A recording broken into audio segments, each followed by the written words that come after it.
Well, good morning, and I'm pleased to have a special guest with me this morning. He's from the Oregon Housing and Community Services Department, Mr. Ryan Vanden Brink, and he is with the Home Ownership Division, and he's got some very exciting news.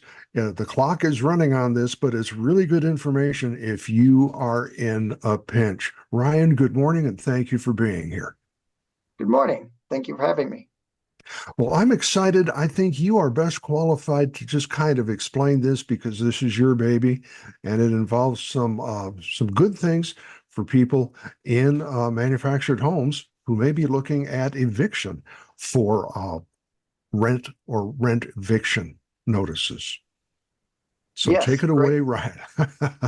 Yes, so I am the manager of the Homeowner Assistance Fund program, or HAF, as I'm going to call it today. And we are hoping to help more folks out as we wind the program down, especially those that are most at risk of, say, manufactured home or floating home eviction or foreclosure. A little background about the HAF program. It is a federal pandemic emergency response program enacted by the American Rescue Plan Act. It's administered at the federal level by the U.S. Treasury. All 50 state governments, many U.S. territories, and many tribes operate their own HAF program with the funds. The overall goal is to prevent foreclosures and maintain homeownership for homeowners who were financially impacted by the COVID-19 pandemic. That means a loss of income or an increase in housing expenses that is directly related to the pandemic. In Oregon, we can help homeowners get caught up on housing costs like mortgages, property taxes, HOAs, lot rent, or mortgage fees. And for some low-income families, we will also make a few ongoing payments to help boost housing stability for them. That's outstanding. Now, I understand the clock is ticking on this due to the program winding down, but you're still taking applications. Am I correct? Yes, we are. We were allocated about $90 million in the beginning. We have a little under $8 million left. So our average award is about $26,500. And so we estimate we can take about 300 new applications. And so while I say the average is 26,500, we can actually help homeowners by providing up to $50,000 to help them reinstate their housing accounts, and That's up to wonderful. $10,000 for ongoing. Wow. So we can put a lot of money at this. That's great. And to be specific, this is only for homeowners getting close to foreclosure or lot rent eviction, and it has to come through a housing counselor. How does that work? Yes. So for homeowners who are in foreclosure, whether it's judicial, non-judicial, or county tax foreclosure, or homeowners who are facing a park or marina eviction proceeding or having a 10-day notice, they will visit one of our local intake partners, and you can find our intake partner list linked to our website at oregonhomeownerassistance.org. They have their own intake process, so please don't delay if you're in one of these situations. Call up one of our intake partners in your area or the closest one.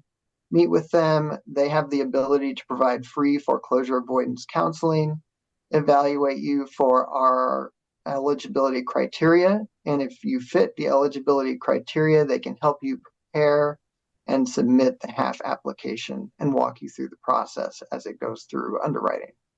This sounds really good. And this is statewide. Anybody within Oregon can qualify for this. Yes. What is the timeline? How long do we have to until this thing closes down? And what happens to the money at the end? We are planning to make our final payments in February of next year.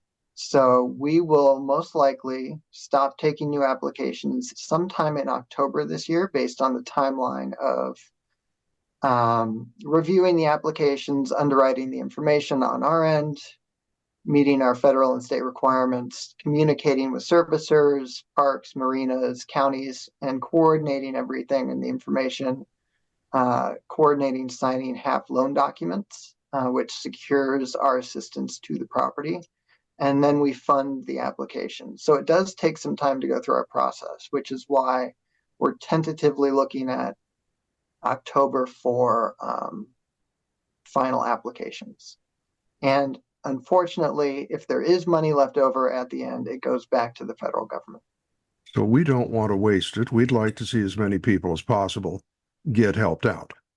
I know it takes time for this to happen.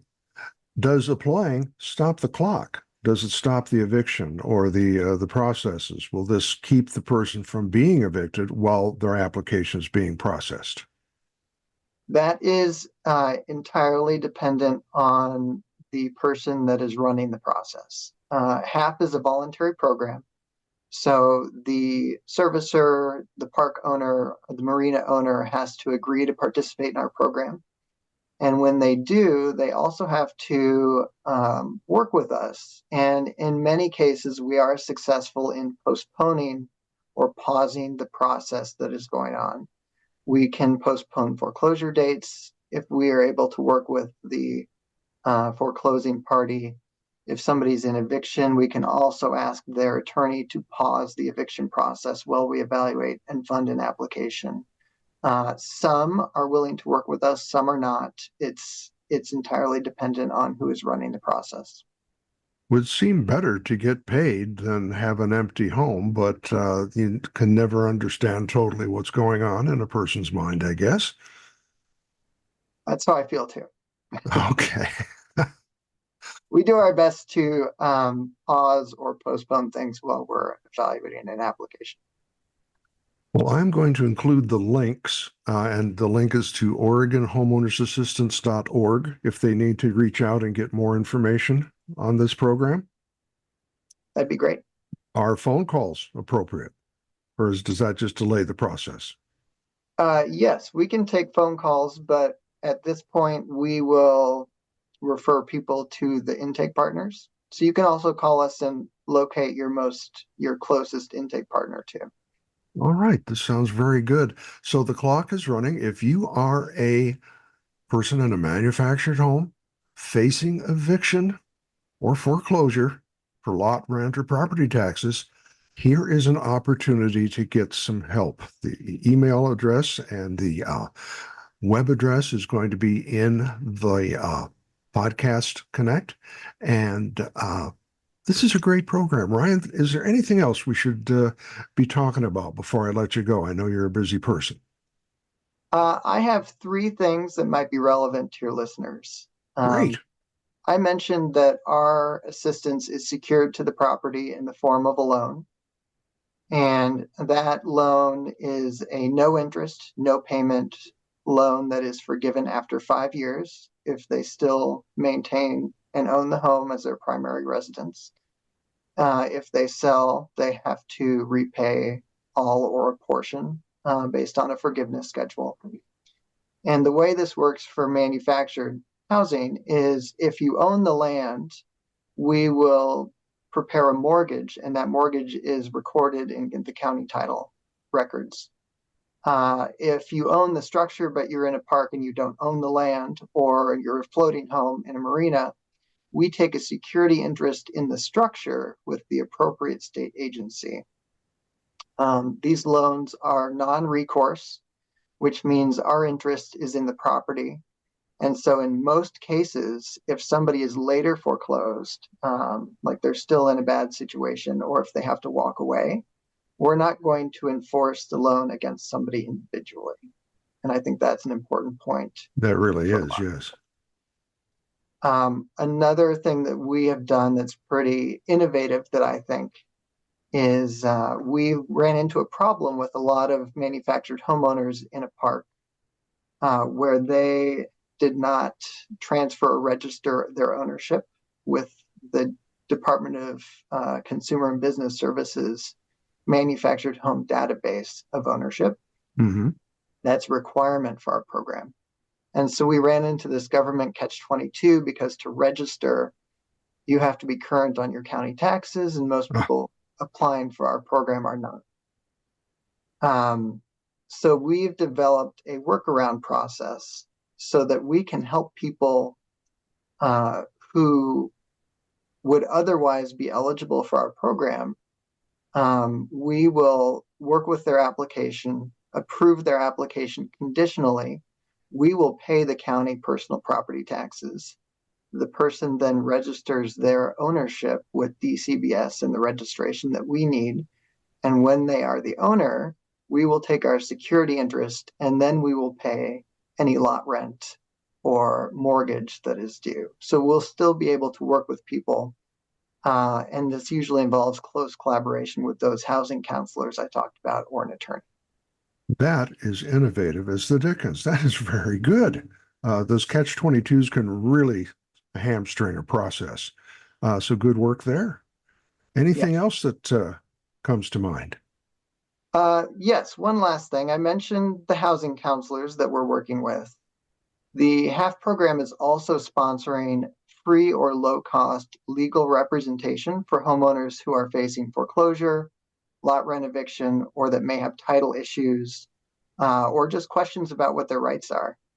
And so listeners can learn more about this opportunity, which we call the Oregon Homeowner Legal Assistance Project, by reviewing the resources webpage, the last tab on our website at OregonHomeownerAssistance.org.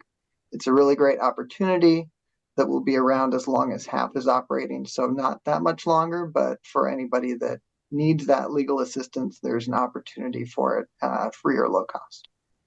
That's exceptional, because it's always good to consult with an attorney when you're getting to the point of going to court. You don't want to try and do this yourself. At least that's my opinion. Yes. All right. Ryan, I think we've covered it all. Thank you very much for being here today, taking time out of your busy schedule. And thank you and the folks at Oregon Housing and Community Services Department. It sounds like you're doing some great work there. And thank you very much. Yeah, thank you for having me. We're doing our best to help as many people as we can. Outstanding. Have a good day. Thank you.